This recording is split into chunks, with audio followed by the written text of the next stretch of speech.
All right, working my side plank progression here. Level one would be just starting on the ground. I'm going to start in a push-up position. I'm going to swivel so that the sides of my feet make contact with the ground.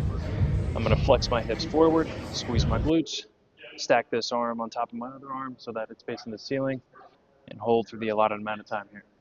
I want to feel like the outside edge of my foot, the leg that is behind the other leg. I want to feel like the outside edge of that foot is hooking into the ground, and that feeling that pressure point, I want to make sure that my glutes are kind of pulling through that pressure point in order to hold position here. All right, level two would be elevating the feet up to a surface to where my body is pretty close to being parallel to the ground. Same setup. I'm going to swivel so the sides of my feet hit the surface, stack this arm on top of my other arm, make sure that my back foot is hooking and I'm flexing my glutes off that pressure point so that I can hold this position nice and stable. All right, the hardest progression would be to elevate the feet so that my body is at an incline.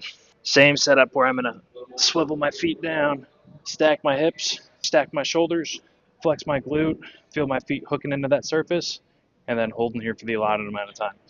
For any of these progressions, if I want to add a light weight for an increased demand for the top arm, I can work a little long arm swivel.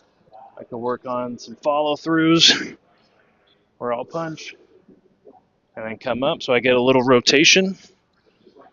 But picking a weight that's within your strength capacity and challenges the plank.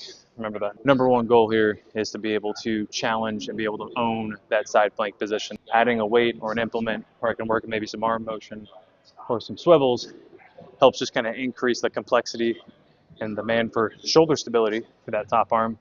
But if that is taking away from the side plank position, then the weight is probably too heavy.